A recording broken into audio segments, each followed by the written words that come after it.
our lives, Cameron, from the time that we're young babies like Cameron, to the time that we're old fogies like Henry, and above that, our life is full of decisions, full of choices that we have to make. A choice to do something. A choice of what we're going to do, how we're going to do it, Kylie. But you don't always get to make the first initial choice. Right. Sometimes that choice is made for you. People make choices for you. God chooses to put you somewhere. You don't get to choose your parents. You don't get to choose where you're from. We don't get to choose our siblings. God chooses things for us. Sometimes other people choose things for us. But yet our life is full of choices, whether it is the first choice or a response or reaction to someone else's choice. Though the only thing that you can control in your life, Shay, is your choices. Your reactions, your choices, your response to what other people do to you, say to you, where you're placed in life. Right. And some of you may say, you know what, I wish I had something different in my life. I wish I didn't live in Alaska. This horrible place where it's 50 degrees in the middle of summertime when you're trying to go to camp. But yeah, it's better, I tell you, it's better than being 90 degrees out here. Mm-hmm. Yeah. So be thankful that it's 50. Take that what you will, Shay. Right? But we can only control ourselves, our words, our thoughts, our actions. That's what we have control over. We can't control anybody else. We can't control circumstances. But we can control what we do about it. Here at camp, we can make choices where we hear things. The Holy Spirit speaks to us, God's Word. We can make a choice to do something. Amen. We can make a choice to forgive. We can make a choice to read God's Word every day, right? So here we're making choices. Really, it's the first step. But when you leave camp and you have other influences, other people, family, people that you hang out with, life, you get back to being busy, you have to make a choice of response to what comes at you. Here it's easy to make the choice because, hey, this is my original thought, right? This is what I want to do. But when that comes back to you, you think, okay, now the situation isn't quite what I thought it was going to be. What is my response going to be to the situation?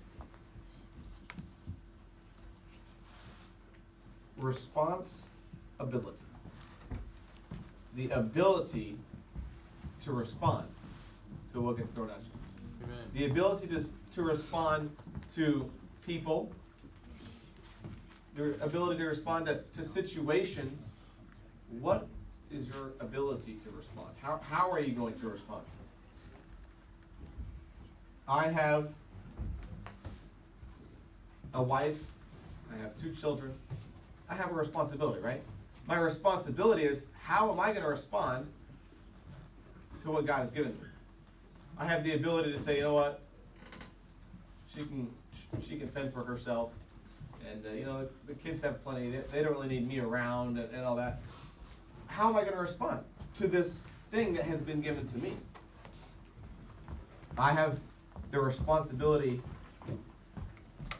to take care of you all for a week. Thank you. What a joy. And I believe me, I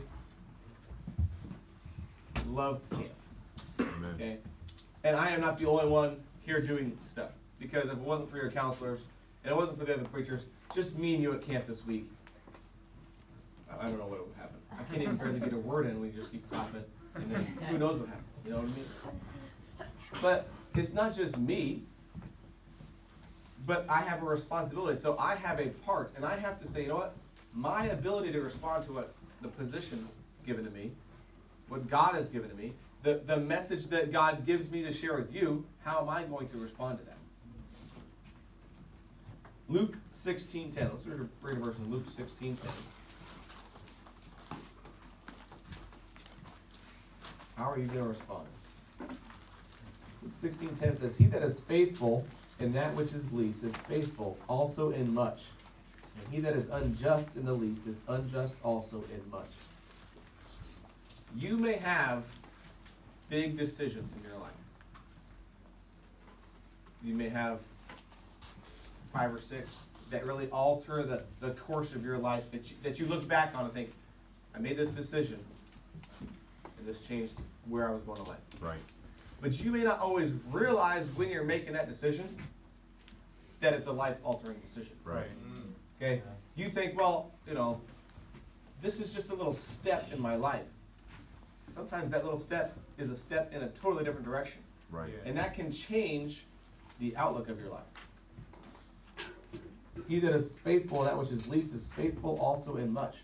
That also means that those little steps that you take, though it may seem insignificant, you are going in a certain direction. If you don't take those little steps, Right. there's no big step to take Yeah. farther down the road. There's a pattern of choosing, a pattern of taking the right step, moving that direction. So big or small, it doesn't matter. Don't ignore the little things in your life. Don't ignore the little decisions. The times when people hurt you and you may think, oh, it's not a big deal. But then you think about that. It comes back to your mind and you think, well, it wasn't really that big of a deal. But if you can't forgive those little things, how are you going to forgive when someone really hurts you? Yeah, it's good. It doesn't matter how big or how small, but to be faithful no matter what. Over in 1 John, chapter number 2. 1 John chapter 2. Keep your place in Samuel. We're going to be there in just a minute. But 1 John chapter 2, verse number 15 says, "Love not the world, neither the things that are in the world. If any man love the world, the love of the Father is not in him. For all that is in the world, the lust of the flesh, and the lust of the eyes, and the pride of life, is not of the Father, but is of the world. And the world passeth away, and the lust thereof, but he that doeth the will of God abideth forever." Well, look at that last part of verse 16. The pride of life. It's not of the Father, but is of the world. Who are you in your life, in your decision making, going to follow? We think about family history, right? We think about, Right. This side of my family came from here, and this side of my family came from here. It's almost like we have a spiritual father Right. in heaven. We have a fleshly father that have the sin nature. Which side is your decisions going to follow? You have the ability to respond. What side of the family are you going to take after in your life? Good. Pride of life. We often act like everything in life revolves around us, right? We think, why did this happen to me? Why am I going through this? We act like situations don't affect other people, right? We want everything to be perfect for us, even if things that we get in getting that great situation hurt somebody else. We don't always care about that, right? How am I going to respond is how it affects me. Yeah. Pride of life, because we're all about ourselves. We want our life to be a bed of roses until we realize thorns are not very comfortable, right? It all just looks so great, but then, why? I don't deserve these thorns in my life. I thought everything was looking good. Your ability to respond to people, to situations, to things that come in your life. A few weeks ago, I know I told this, I started this message in teen church a couple weeks ago. I didn't get very far. But, so a few weeks ago, I spent some time, the Panthers were playing the Hurricanes in quadruple overtime. Yes. I was working in my bathtub on some plumbing. Now there's 2 projects that I really do not like. 2 types of projects. One is plumbing, and one is electrical. Those are my 2 least favorite projects, okay? So I'm working in the bathtub, doing a simple job, changing out a shower cartridge. Anybody ever had to change out a shower cartridge before? Yeah, they last a long time, but they last so long that usually when you take them out, They don't come out in one piece. Yep. At least in my experience. That's right. So you put the little tool on there, and I've done this before, and it took forever. So I think this time I know what I'm doing. Okay, I don't like plumbing. I turn the water off. That's number one. Just like with electricity, turn the power off, turn the water off. Okay, so I got the water off. Put the tool in there, screw it in, you pull it out, and bam, it just comes out. And you think, this was so simple. It just, the last time it took me 3 hours, this time it was like, 3 minutes. Right. So I wanted to make sure I had the right one, so I went down to the store, grabbed the one that looks the same. But when you get back home, I noticed, well, the new one almost looks like the old one. But there's extra pieces on the new one that aren't on the old one. And then you look in the hole and you think, they're in the hole. That was the problem last time, except it was really in the hole last time. So you get to, this tiny hole. You can't stick anything in there really. And this rubber gasket is just glued to the inside of the pipe. And how are you going to get that out, right? And believe me, I tried a lot of things that we probably shouldn't do, but I was desperate, okay? I was sore after sitting over that bathtub for 2.5 hours. But thankfully I had a hockey game to listen to. It was just, the intermissions were tough because I was still sitting there. But at least I had something to listen to, okay? I'm breaking, I'm prying with the little tiny thing that fits in there. Little piece comes out, that little piece comes out. It was 10 o'clock at night, and I'm thinking, I'm gonna be in trouble. Because I'm right next to the kid's bedroom in the hallway bathroom, trying to get this done, thinking I had all this figured out, and now we're trying to put the kids to bed, and I'm still working. So I finally get the piece out, and I think, okay, put the new one in, we'll be done, Camden. Okay? But, sometimes when you're in a hurry, things don't go back together like they should because you're in a hurry. So I pop the thing in there, looks all good, run downstairs, turn the water on, and it did good for about 20 seconds without leaking. But then it was like a steady drip on a stream, I'm thinking, I know what it was. The little pin that goes back in, forgot the little pin. But you have to move it a little bit to get the little pin back in there. So, of course, turn the water off. But somehow that didn't work in my mind. I think I didn't have it all the way on, so when I went downstairs, I pushed the wrong way.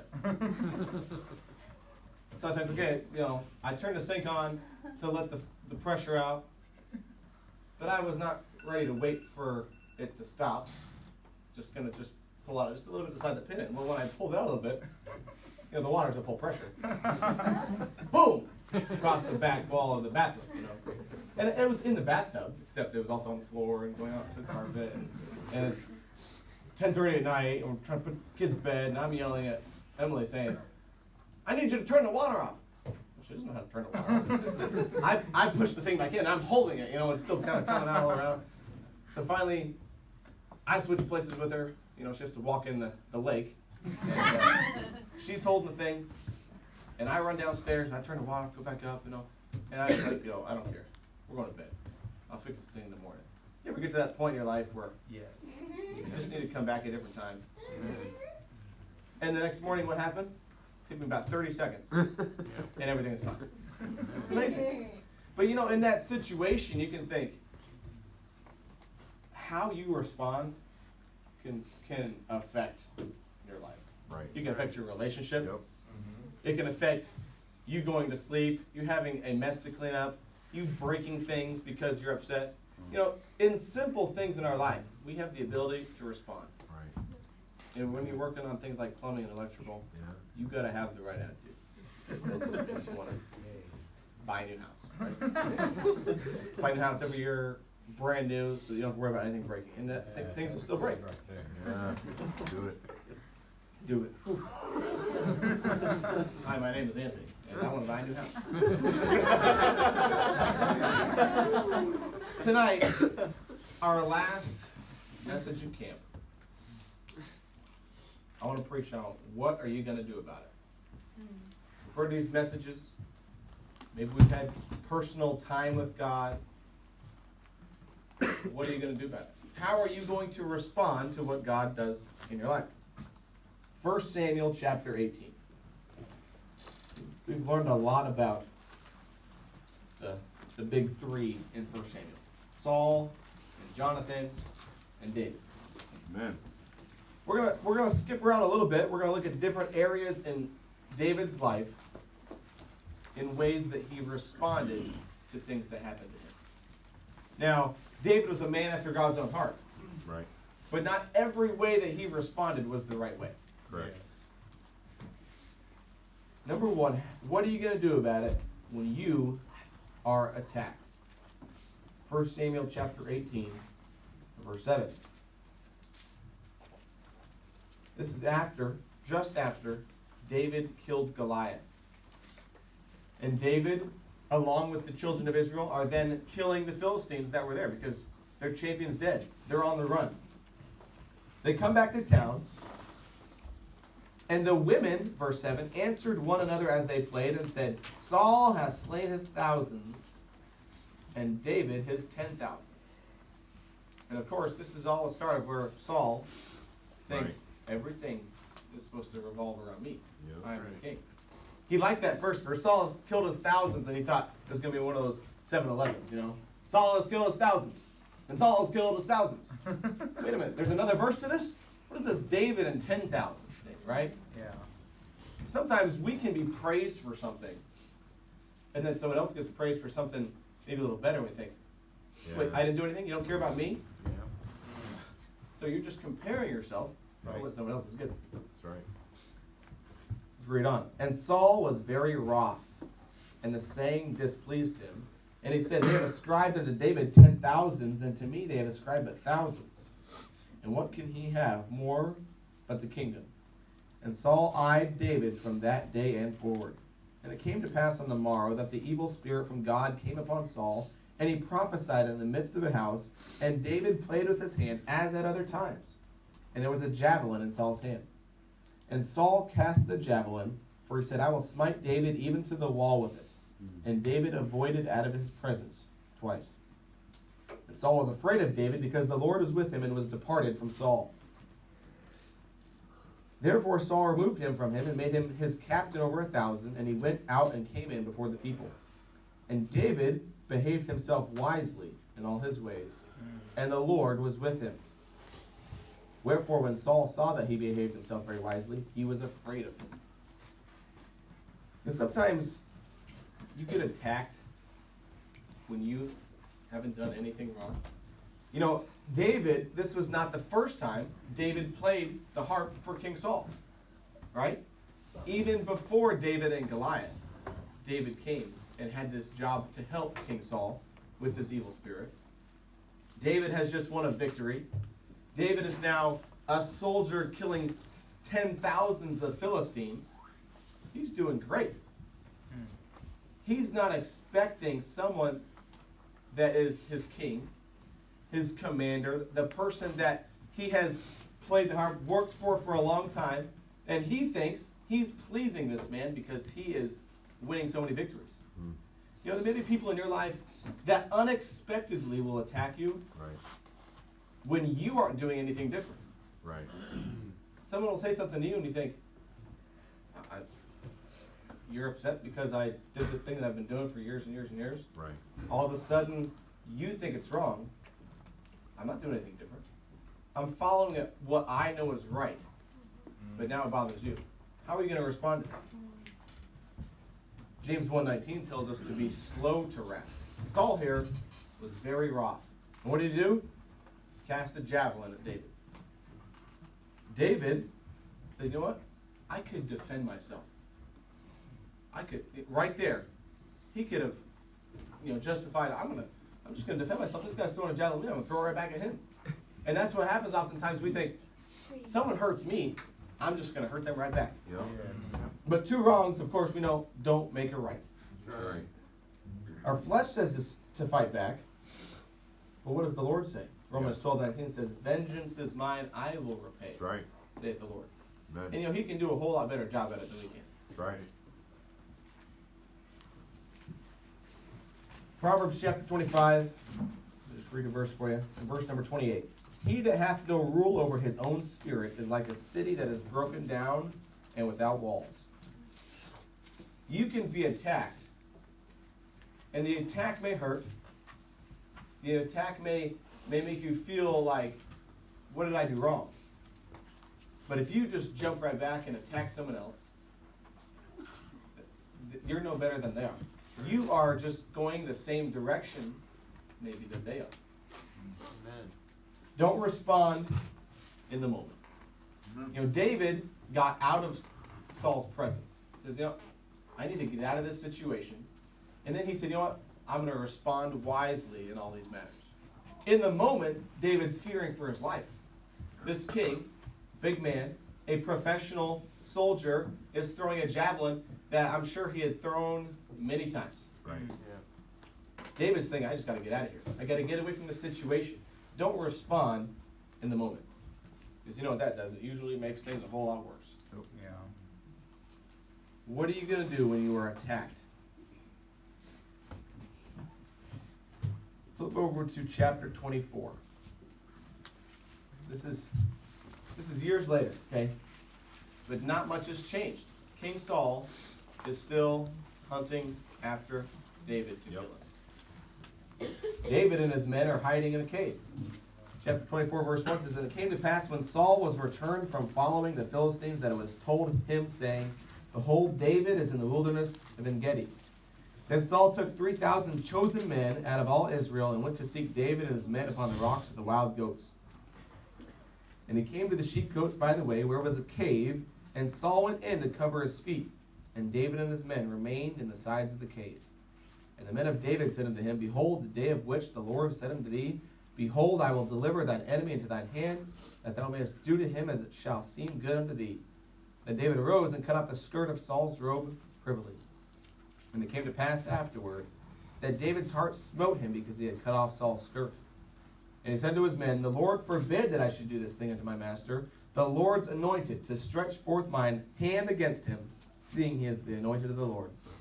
So David stayed his servants with these words, and suffered them not to rise against Saul. But Saul rose up out of the cave and went on his way.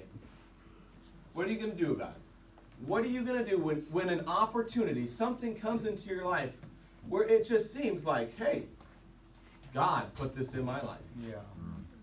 Look, David, Saul's here. The Lord has delivered him into your hands. Yeah. Yeah. We think, oh, well, look what's happening. It just must be right Yeah. to get back at this person. It must be right. They hurt me. I have the opportunity to hurt them. And it just seems like it's just meant to be. What are you going to do when you have an opportunity to do something, even though it goes against the will of God? Saul's still trying to kill David. David has been on the run. His life changed. You think, oh, he killed Goliath. He's now the hero and everybody loves him and he's going to be just revered forever. But instead, the king is trying to kill him. And the soldiers that are loyal to the king are chasing him. He can't even relax at home. He used to be a shepherd that had a great time watching the sheep, playing the harp, killing bears, you know. It's just a great old life. Now he can't even do that. He's just on the run. He has a chance to get back to a comfortable life, to be able to do something that'll take care of the problem. And even David thought, you know what? I'm going to go prove to Saul that I could have taken his life. He goes and he cuts off the bottom of a piece of Saul's skirt, his robe. And even then, his heart smote him, saying, you know what? This isn't right. Yeah. This isn't right that I'm doing this, even though I have this opportunity. This isn't what God has for me. We may have an opportunity when we get home to do something, to go with certain people that maybe we haven't seen in a while. We think, oh, well, this is great. God must have brought you back into my life. And then you see, well, you're not the same as you used to be. You're not the same person. You're doing different things. But God must have brought you back across my path. Yeah. What are you going to do when people that you're with, when places that you go are not in the will of God, Yeah. but it just seems obvious that you should do this?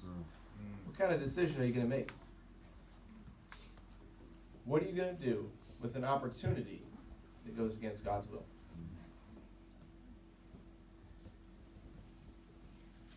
Let's look at 2 Samuel. David, now the king. 2 Samuel chapter number 11. And it came to pass, after the year was expired, at the time when kings go forth to battle, that David sent Joab and his servants with him, and all Israel, and they destroyed the children of Ammon and besieged Rabbah.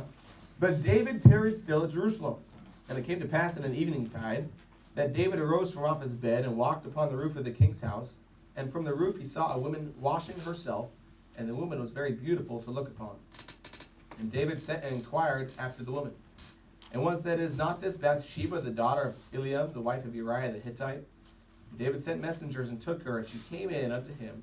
And he lay with her, for she was purified from her uncleanness, and she returned unto her house. What are you going to do when you are enticed with sin? Because that happens every day in our lives. You know, it's happened probably to every single person here at camp this week. And if it's going to happen on a scale of us at camp, imagine what it's going to be like when you go home.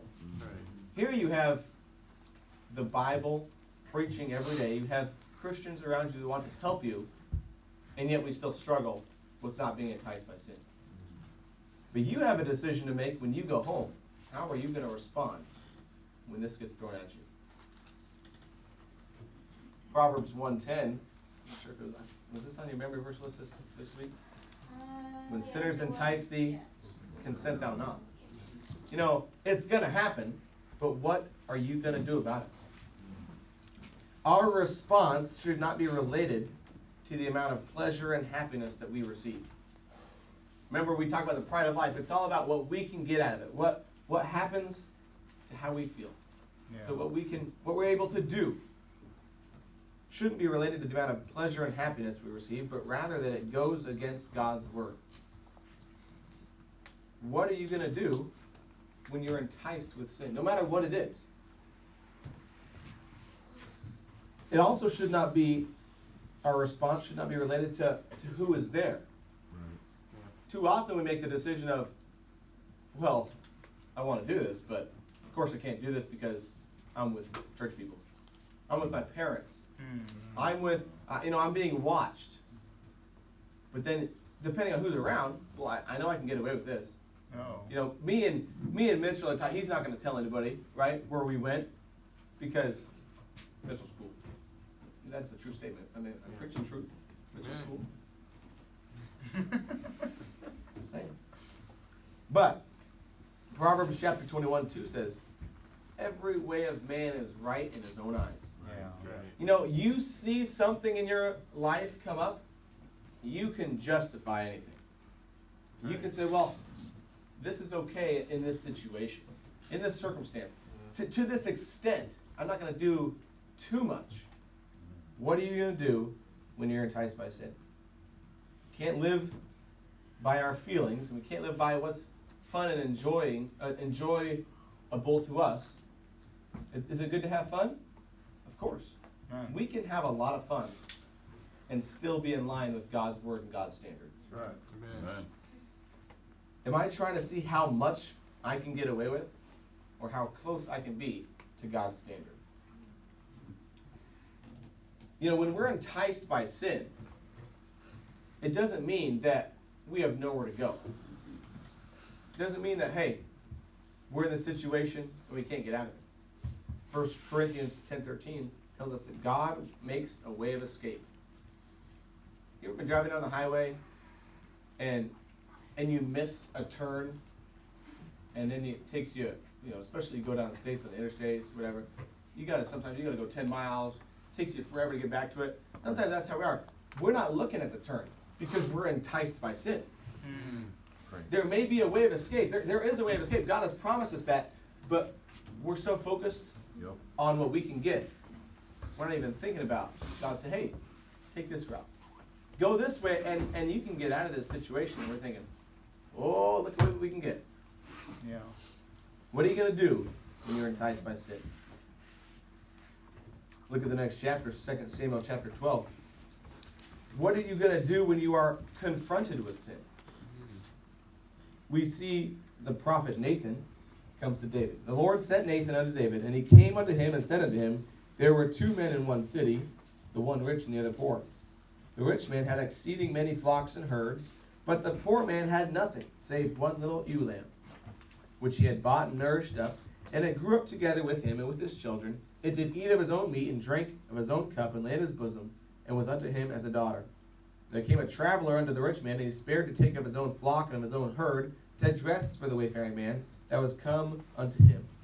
But took the poor man's lamb, and dressed it for the man that was come to him. And David's anger was greatly kindled against the man, and he said to Nathan, As the Lord liveth, the man that hath done this thing shall surely die. David was a smart man, right? He was wise. Right. That didn't seem right to David. Oftentimes we can see the wrong in other people. But in our own lives, we're so focused on what we can get, we don't apply it to our own lives. We apply it to other people's lives. Good. Verse 6, And he shall restore the lamb fourfold because he did this thing, and because he had no pity. And Nathan said to David, Thou art the man. Thus saith the Lord God of Israel, I anointed thee king over Israel, and I delivered thee out of the hand of Saul.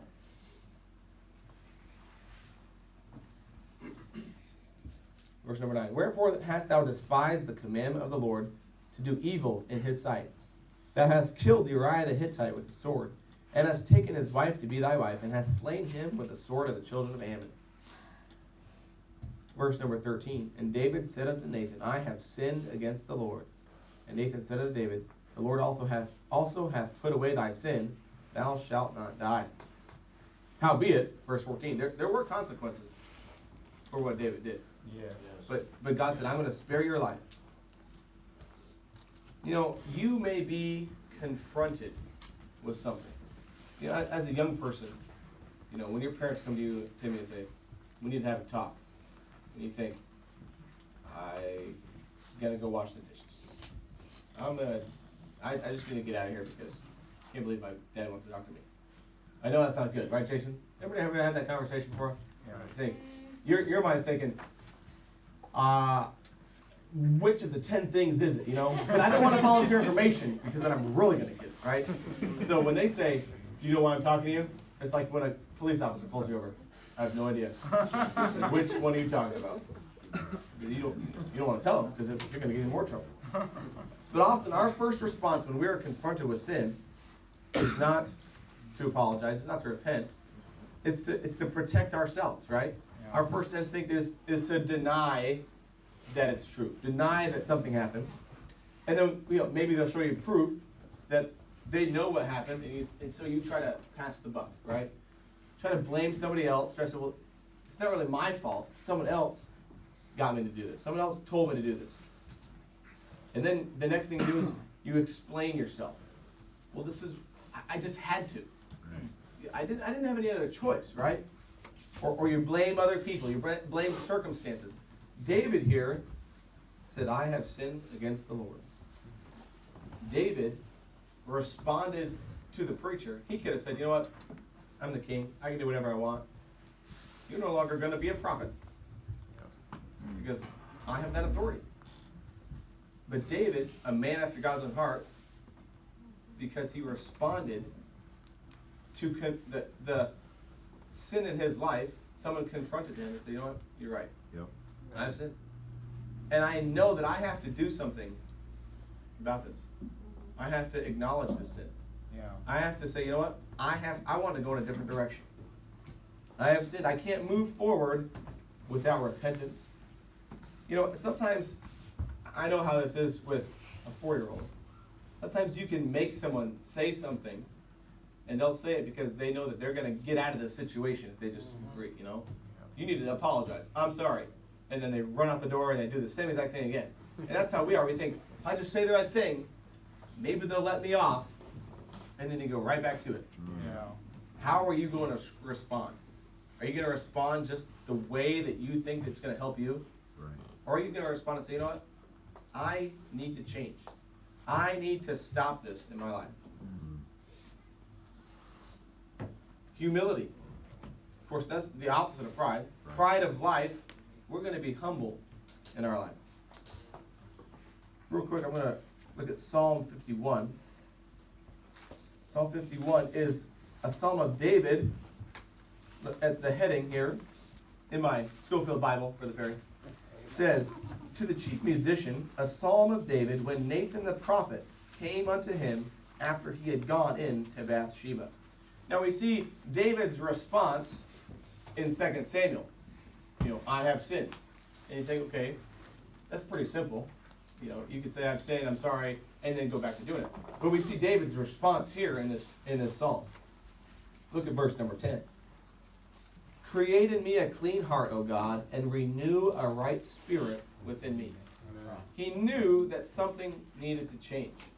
He knew that he had a right attitude before. When someone does something wrong, does that make them the most wicked person on earth?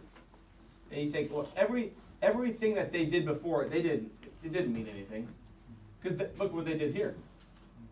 So you're saying that 10 years ago, when this person was doing what was right, none of that mattered? David here committed this horrible sin of adultery and murder and covering it up and trying to make everything seem like everything was okay. Yeah. Right. Then he was confronted with sin and knew that he needed to change. Not because he was called out, but because he knew he was wrong. Yeah. Amen. Verse number 16, for thou desirest not sacrifice, else I would give it. God, you could make this easy. If I just, it's like getting a ticket. You pay the fine and everything's all good. Right. God, if you just made it easy, I could just say, all right, I have sinned. I'm going to give $100 in the offering. Well, some religions may be like that. But that's not how God works. That's right, amen. Yes. Thou desirest not in a burnt offering. The sacrifices of God are a broken spirit. A broken and a contrite heart, O God, thou wilt not despise. Amen. God's not interested in your sacrifices. Just as we see with King Saul, that obedience is better than sacrifice. Amen. And God wants us to say, I'd rather change my heart and have a clean heart that can follow after you than just say, okay, I'm just going to sacrifice to you and you'll forgive me because of my sacrifice. God's more interested in you than what you can give sacrifice to him. Yep. Amen. A broken and a contrite heart. Humble, sorrowful, that what happened, but not just sorrowful. You want a clean heart. That he can use you and that you're going to follow after him. What are you going to do about it? Next, when things don't go your way. We all want things, you just think something simple like, I want to go out to eat. And I can't believe that my younger sister gets to pick where we go all the time. She is just the favorite. I know how that is. Okay, I have a younger sister who's the youngest, so it's horrible. I'm just kidding. 1 Samuel chapter number 25. 1 Samuel chapter number 25. David and his men, they're running from Saul. But in doing that, David, he's a good man. He's trying to help people. Here, he has been protecting the shepherds of Nabal. Yep. Verse number 4. And David heard in the wilderness that Nabal did shear his sheep. And David sent out 10 young men, and David said unto the young men, Get you up to Carmel, and go to Nabal, and greet him in my name. And thus shall ye say to him that liveth in prosperity, Peace be both to thee, and peace be to thine house, and peace be unto all that thou hast. And now I have heard that thou hast shearers. Now thy shepherds which were with us, we hurt them not, neither was there aught missing unto them all the while they were in Carmel. Ask the young men, and they will show thee. Wherefore let the young men find favor in thine eyes, for we come in a good day. Give, I pray thee, whatsoever cometh to thine hand unto thy servants and to thy son David. And when David's young men came, they spake to Nabal according to all those words in the name of David, and ceased. And Nabal answered David's servants and said, Who is David? And who is the son of Jesse? There be many servants nowadays that break away every man from his master. Shall I then take my bread and my water and my flesh that I have killed from my shearers, and give it unto men whom I know not whence they be? So David's young men turned their way and went again, and came and told him all those sayings. David sends these men. They go to Nabal, didn't get the answer that they were expecting. And now, they have to go back and tell David this. You ever had that job, you know? You find out something and you have to go break the news to somebody. Yeah. Verse number 13. This is David's response, because really he's not getting what he thought that he deserved. David said unto his men, Gird ye on every man his sword. And they girded on every man his sword, and David also girded on his sword. And there went up after David about 400 men, and 200 abode by the stuff. Now what was he going to do? He was going to kill them all and let God sort them out. Yep. Yep. Could you imagine? You don't get your way. So you say, you know what? I'm just going to kill him. I'm David. You know, I'm already a wanted man. I'm already running from King Saul. Just kill all these people. Nabal and everybody that works for him. And he was kind of being like the man that he was running from. Yeah. Right. Yeah. Yep. You think about 2 chapters earlier, what did King Saul do to the last people, the last person that helped David? Yep. You think that Nabal didn't know who David was? I think he knew who he was. He knows that this is David, the guy that's running from King Saul. And the last people that helped David, the priests, Saul had them all killed. Yeah. And if King Saul, the king of Israel, is going to go and kill all the priests of Nob, what is he going to do to Nabal? Nabal said, you think I'm going to help David and bring death to my household? David didn't get his way. He thought he deserved better. So this is the thanks that I get. I did something for you, and you're not going to give something back to me? Sometimes we get something, we get maybe what we want, right? You ever ask for something and you get it, maybe for Christmas, you think, I want a new iPad. You get a new iPad. And you think, that is so awesome. Until someone else opens their gift and you think, wait a minute. I should have had a bigger wish list. How come they got a car and I got an iPad? Well, you were so happy with this iPad a minute ago, right? Right. But you think, wait a minute. I deserve better. Yeah. I should get that. And you compare and think, well, life's all about me. What are you going to do when things don't go your way? We think that our way is best. Our idea is the best. Someone doesn't take what we wanted to do. You know, I'm angry and bitter at Nehemiah because he didn't take my suggestion for the game that we were playing with Brother Perry and Brother McCurry. Right? Just little things. Yeah. And we allow something so small that other people are like, are you kidding me? Nobody's going to take Shay's opinion. You know what I mean? Because he doesn't give it. You know how hard it is to get words out. Anyway, we often think our way is the best. And what God says is, my ways are so much higher than your ways. That's right. My thoughts are so much higher than your thoughts. So why not submit to his wisdom and his authority instead of thinking, my ways, really, that's better. And if I'm not going to get that, you don't want to see the animal that I become in my response. Yeah. What are you going to do about it in your life? We'll get going here on this one. I don't keep it too long, We have home to get back to. Right. You're right, we're going to take a while. 1 Samuel 17. I'm just kidding. 1 Samuel 17. What are you going to do when you have an opportunity to stand for God? To follow God? We see other opportunities that come in our life that go against God. What are we going to do? But here, 1 Samuel chapter 17, we know the story about David and Goliath. He comes to the battle. Goliath, for 40 days, has been mocking God and cursing him. And all the Israelites are running away. And David sees an opportunity. You know what? Though I may be the youngest person here, though I may be the smallest person here, though there may be people like King Saul and other mighty warriors that would have a much better chance humanly than I would have. Though there may be people that have been in church for a long time, though there may be a preacher that is not doing something that he could do, you think, well, The preacher's not going to do it. I'm not going to do it. If all these soldiers are going to fight against Goliath, I'm not going to fight against Goliath. What are you going to do when you have an opportunity to stand for God? Amen. Even David's own family, he had brothers in this army. You think, well, his brothers, they came from the same family. They probably had the same upbringing. Not everybody that you know is going to have the same response It's true. to what God wants, to an opportunity to stand for Him. We think about Peter, right? Think about Barney Fife, who said, "I would never deny you, Lord." We think about who Peter was, a follower of Jesus. He gave up everything to follow God.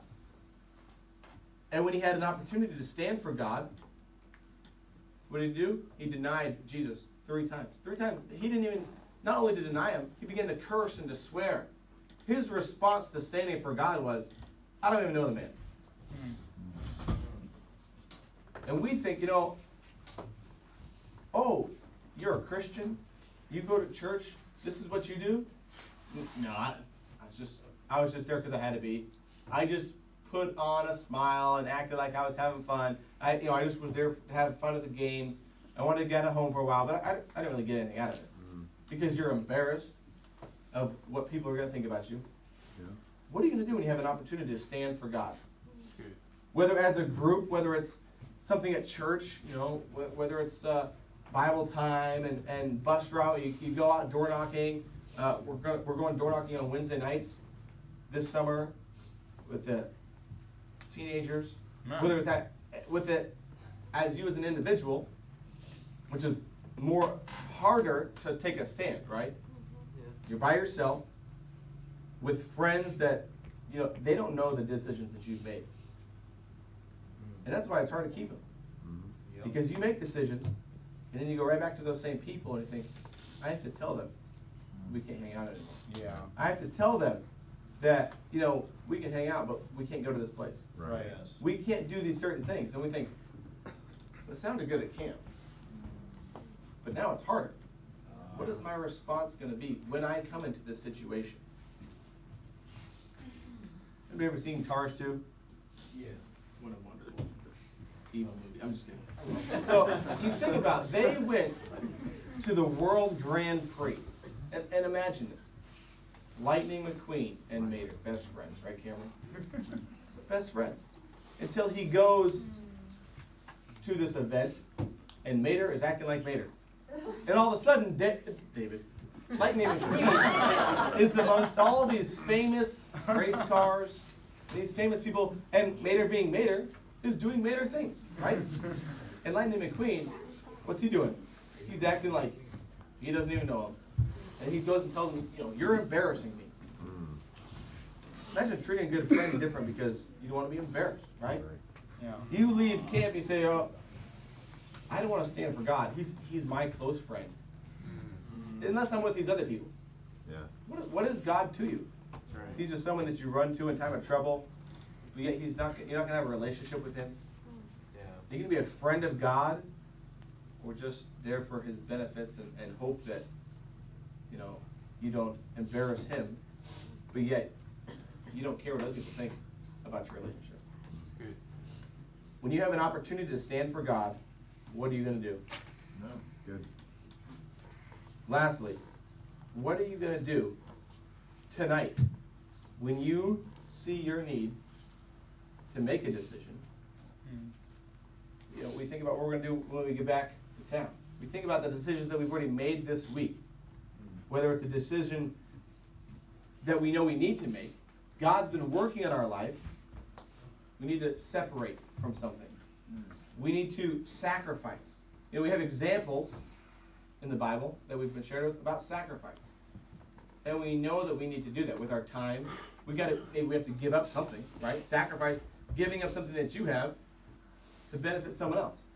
We think, but I just don't want to give up. We know we need to. What are you going to do? When you know you need to make a decision to surrender to him, to God, to what he wants you to do. What are you going to do when you see your need for a Savior? You think, I'll be good on my own. I'm too proud because what are people going to say? Here is when you have an opportunity to make a decision. Why? Because the Holy Spirit has been convicting you. You're in a place where people love you. You're in a place where God's word is being preached. So you have a great opportunity. When you go home, you may have that opportunity, but it's not going to be like it is here. Yeah. Yes. Here, people are praying especially for you. Amen. People are here to help you. We've had messages multiple times a day. You're not going to have that when you go home. Yep. Mm-hmm. Yep. And the devil's just saying, you know what, just keep waiting. Just Yep. keep waiting. And when you go home, you would think, I probably should have made that decision, but now I'm back home. Here is when you have an opportunity. Just like Brother Perry was saying about the Spirit of God moving. Right. And experiencing that in your life. And you know what? Sometimes it takes for the Spirit of God to move as a group. Yes. Is for the Spirit of God to move in you. And you take a step and say, you know what? I'm going to stop holding on to something.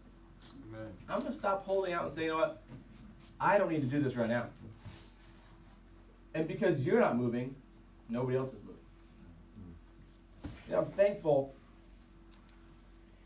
for Brother Anthony. And I'm thankful for others. Kyle was there. When the Holy Spirit moved in this very room, Right. Mm-hmm. it was 15 years ago at camp.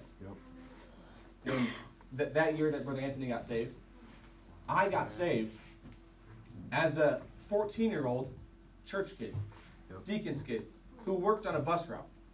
I had even preached in junior church.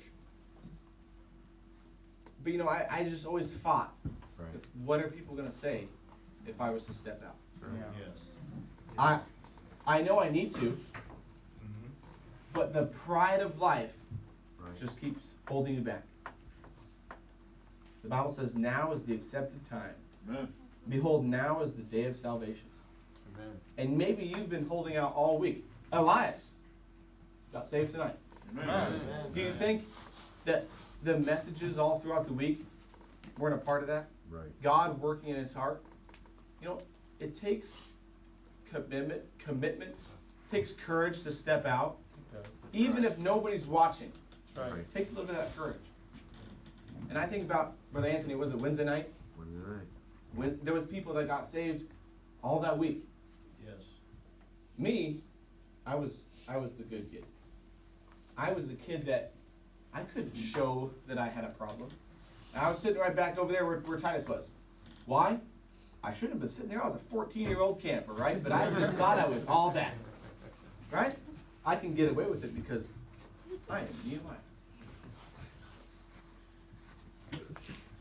But other people taking steps. There was like 30 people that prayed to be saved that week at camp. Amen. Yes. In a group of, you know, that's including adults, in a group of maybe 80 that were here every night. Yeah. Yes. Now, are all those people still in church? Not necessarily.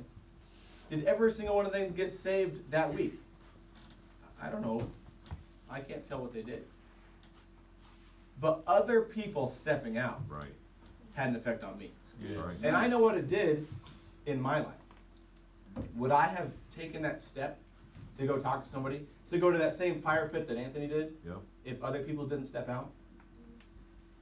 Sometimes we just want other people to make decisions. Right. Mm.